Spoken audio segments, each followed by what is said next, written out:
आज का दिन काफी महत्वपूर्ण इस लिहाज से है सियासत पे। आज के जो चुनावी नतीजे आ रहे हैं, हर किसी की नजर उन चुनावी नतीजों पर है। चुनावी राज्यों में आखिर किस तरीके से राजनीतिक दलों ने कोशिश की और आज उसका परिणाम आ रहा है और वो परिणाम हर कोई देख रहा है। हमारे साथ में बात करने के लिए मंत्री असीम अरुण जी हैं। सर, मैं देख रहा हूँ लगातार नतीजे आप टेलीविजन पे देख रहे हैं। जी, नतीजे बहुत अच्छे हैं और ये देश का नतीजा है। जो गुड गवर्नेंस की राजनीति मोदी जी लेकर के भारतीय जनता पार्टी के परचम पे लाए, वो आज पूरे देश में फैल रही है। दोनों एक्सट्रीम देखिए, आसाम में जहां पे गुड गवर्नेंस हुई, अच्छा काम हुआ, एक राज्य जिसको पिछड़े राज्य में गिना जाता था, आज वो सबसे तेज ग्रोथ करने वाले राज्यों में है। 4/5 सीटें, दो तिहाई को बड़ा माना जाता है, यहाँ तो 100 के आसपास हमारा आंकड़ा पहुंचता हुआ दिख रहा है। दूसरा उदाहरण देखिए टीएमसी का। टीएमसी ने जिस प्रकार की माफियागर्दी फैलाई है, जिस प्रकार उद्योगों को खदेड़ भगाया पश्चिम बंगाल से, जैसे यूपी में अखिलेश जी ने किया था, आज टीएमसी को नकारा है पश्चिम बंगाल की जनता ने। और जो मोदी जी की नीति है गुड गवर्नेंस की, जैसा उत्तर प्रदेश में और भाजपा शासित अन्य राज्यों में है, सबसे पहले अपराधियों और अपराधों का सफाया, उसके बाद में इंफ्रास्ट्रक्चर और फिर स्वतः इंडस्ट्री तेजी से आगे बढ़ती है। पश्चिम बंगाल में भी हम लोग यही होता हुआ देखेंगे। ये देश के लिए बहुत ही अच्छा संकेत है। जो जाति की राजनीति है, धर्म की राजनीति, उसको नकारा गया है और केवल गुड गवर्नेंस को एंटी इनकम्बेंसी, प्रो इनकम्बेंसी दोनों लिहाज से समर्थन दिया गया है। सर, भारतीय जनता पार्टी की अगर चुनावी तैयारियों की बात की जाए, जैसे उड़ीसा में पिछले दिनों आप सरकार में आए, बीजेपी वहां नई सरकार में थी। पश्चिम बंगाल की जो सियासी जमीन थी वो भारतीय जनता पार्टी के लिए एक तरीके से बंजर जमीन थी, लेकिन जब नतीजे देख रहे हैं तो आंकड़े कुछ इस तरीके की गवाही दे रहे हैं कि पश्चिम बंगाल में भी भारतीय जनता पार्टी आगे बढ़ रही है, लीड लिए हुए है और सरकार बनाने की तैयारी में है। बिल्कुल, इस समय 178 सीटें भाजपा की और 100 केवल सीटें टीएमसी की होती दिख रही हैं। मुझे लगता है और अच्छा भी भाजपा के लिए होगा। जो आप बात बंजर जमीन की बोल रहे हैं, ऐसा नहीं कहना चाहिए। भारतीय जनता पार्टी की जो नीति है उसमें सबका साथ पहली बात है। जब सबका साथ होता है तो हमें सबका विकास करने के लिए बटन जनता दबाती है।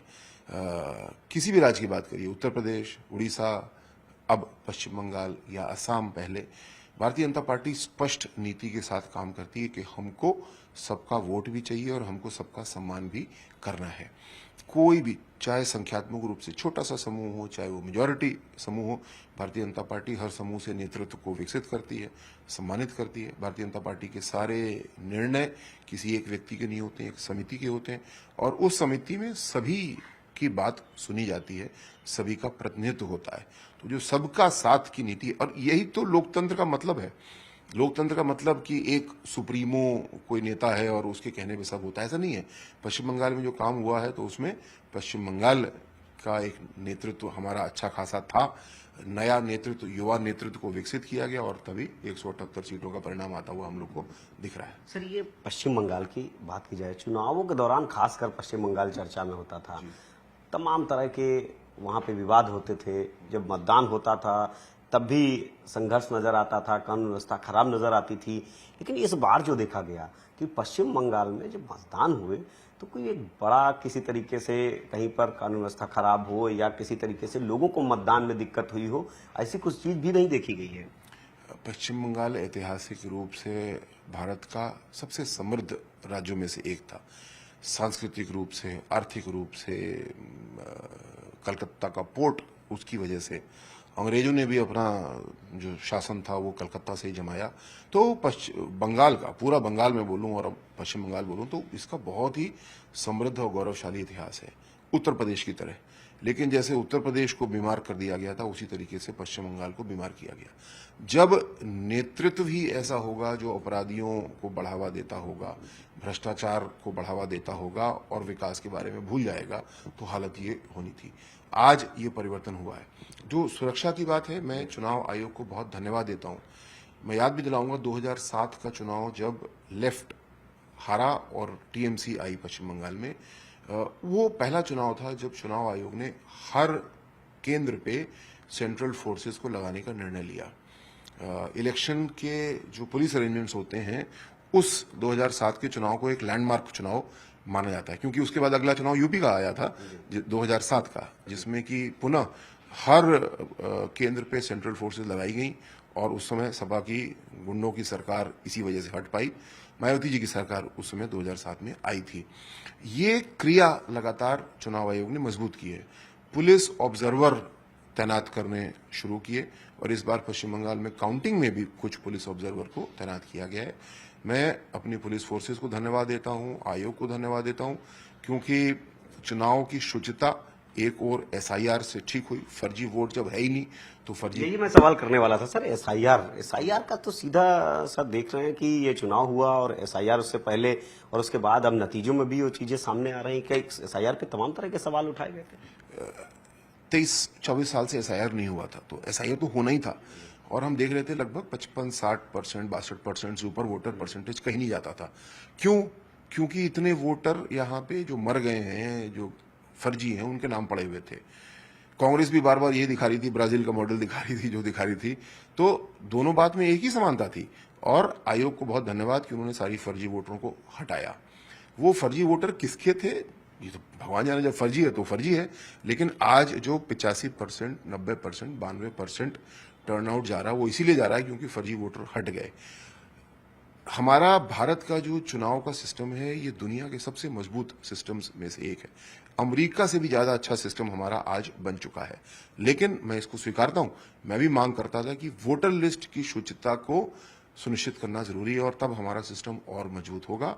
और आज चुनाव आयोग को बहुत धन्यवाद कि उन्होंने वोटर लिस्ट की शुचिता को स्थापित किया है। अब आगे और देखेंगे कौन सी कमी है। अगले वर्ष यूपी में भी चुनाव है विधानसभा के। आप लोग बड़े कॉन्फिडेंस नजर आ रहे हैं?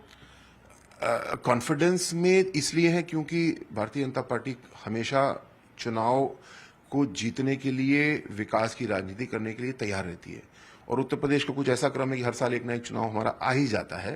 तो बिल्कुल हम कॉन्फिडेंट हैं। कारण पहला जो आज परिणाम आ रहा है, आसाम और बंगाल और तमिलनाडु भी सभी हमारे लिए सबक हैं। जहां पे गुड गवर्नेंस है, जैसे कि यूपी में जनता की मोहर पिछले 5 साल पहले भी 2022 में लगी थी, मुझे पूरा विश्वास है 2007 में भी लगेगी और हमारी सीटें बढ़ेंगी।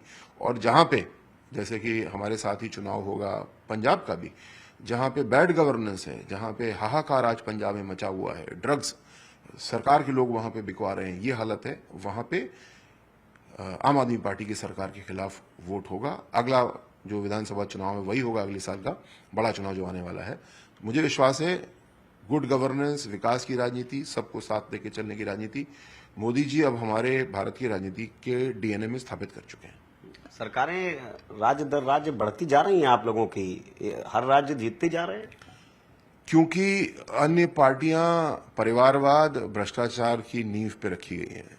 जनता आज समझ चुकी है कि ये हमें नहीं चाहिए, इससे जनता का नुकसान होता है। भारतीय जनता पार्टी किसी परिवार की पार्टी नहीं है, किसी एक व्यक्ति की पार्टी नहीं है। भारतीय जनता पार्टी भ्रष्टाचार को, अपराध को नष्ट करने के लिए रोज काम करती है। रोज हम प्रहार करते हैं और जब तक कि इसको पूरी तरह जड़ से नहीं हल कर लेंगे तब तक शांति नहीं आप बैठेगी। अखिलेश जी के क्षेत्र से आते हैं, अगर सियासी लिहाज से देखा जाए, आप चुनावी जो राजनीति है वो आपकी वहीं रहती है।